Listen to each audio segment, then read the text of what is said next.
want to get started talking about my new favorite girlie, and that is Jordon Hudson. That is the girlfriend of Bill Belichick, the 24-year-old girlfriend of Bill Belichick. He is 49 years older than her. So let's just call it what it is. He's 50 years older than her. He is 73 years old. He's 73, right? Yeah. Okay. He's 73 years old, and they are just taking the internet by storm. And when they first came out, obviously there was a split reaction to the public nature of their relationship because he's obviously 50 years older than her. And I will say a lot of men were very pro Jordon and Belichick. They were doing the high fives, good for you, Bill, as you should type thing. Women were sort of either uninterested, didn't really care, or thought it was obviously very creepy and gross. I happen to be of the opinion that 50 years older is a bit too old for me at the age of 40. I don't know if I can go 50 years older, but 24 years old is a grown woman. Now, they met when she was 20, and I don't know that I would classify a 20-year-old woman as a grown woman, but they're 24 now. She's 24 now. He's 50 years older, and they're doing their thing. They're on red carpets. They're at NFL honors. She's doing interviews everywhere. She's with him with all of his interviews, and as of recent, everyone was freaking out about the CBS interview where she interrupted when he was asked about how they met. So now the internet is split. And here's my thing about this Jordon Hudson-Bill Belichick relationship.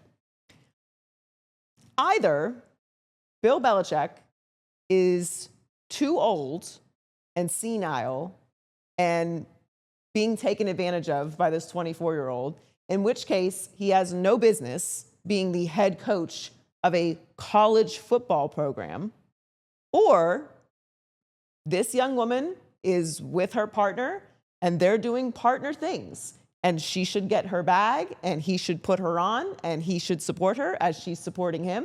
And if he wants to give her all his real estate and wants to sign over all of his money, then he's competent enough to do so. But we've got to make a decision here, guys, because if she's taking advantage of him, then why is he the head coach of a college football program? I'm very confused why this is news. I'm confused about all of it. She's a grown woman, a young grown woman, but she's a grown woman, and she should be doing exactly what she's doing.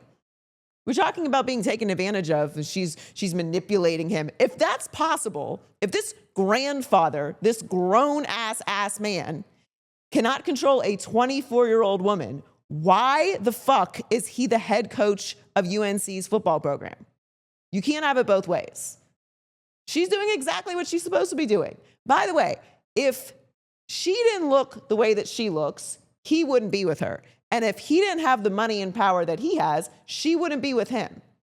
That's the exchange. We didn't invent the patriarchy. You guys did. Someone has to make a decision here. I'm in full support of Jordon Hudson. She should do exactly what she's doing. She should get her bag. She should set herself up for the future. She should be out in front supporting her man, and she should be running things that he turns over to her. And if anyone has a problem with this, you should have spoke up earlier. You should have had a problem with it from the beginning. You shouldn't have been talking about how excited you are for Bill and he's living his best life. And no.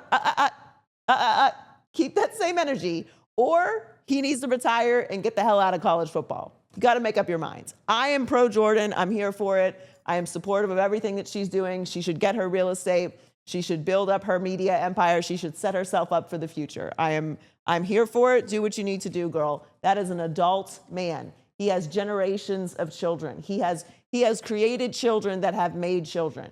He should have enough competence about him whilst being the head of UNC to be able to know what he's doing with his money with his girlfriend. That's their business as far as I'm concerned. Do what you need to do, girl. We all stand. So the other thing I want to talk about today is something I'm very, very excited about. I went to Cowboy Carter last week. Beyonce was incredible. The Met Gala was this week. Very exciting. You have the explosion and success of Sinners. There's a lot happening in the culture and in this world of reclaiming Americana. And I am very, very excited about it. The Met Gala had a superfine tailoring black style theme. They raised a record-breaking $31 million for the Met's Costume Institute. 5 nights at SoFi Stadium for the start of the Cowboy Carter tour. Beyonce set a new record for the most overall performances by any artist at the venue. Sinners is breaking records. It's amassed over $230 million worldwide and had the most successful opening weekend of any original film this decade.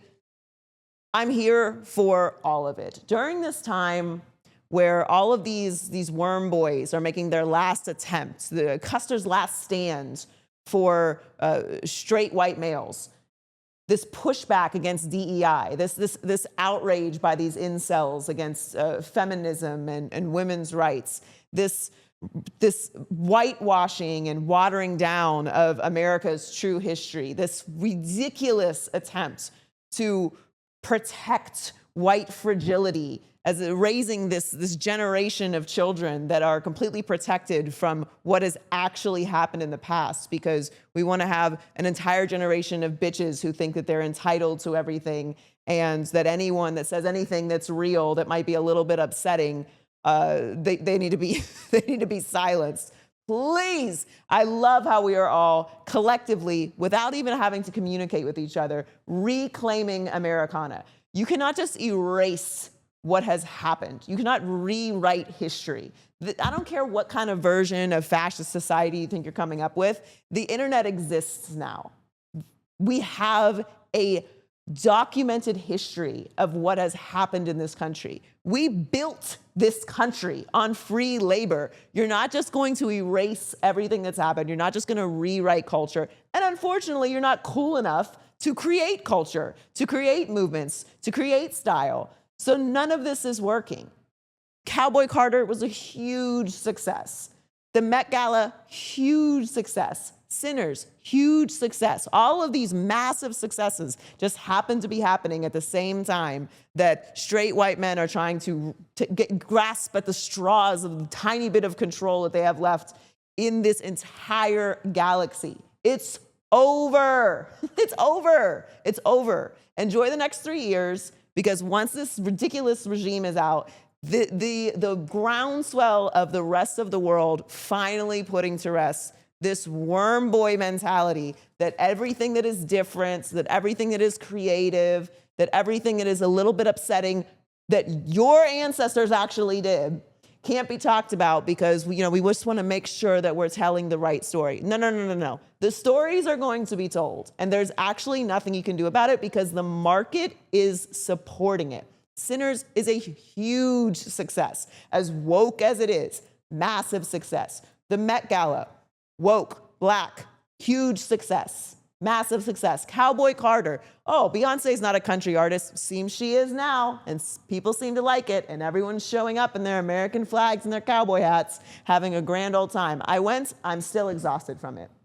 There's no way around this. I'm sorry to report, but the people have spoken, and DEI and culture and creativity and the truth and history are here to stay. I know it was a really, really good attempt by you guys, and best mediocre effort, but the people have spoken.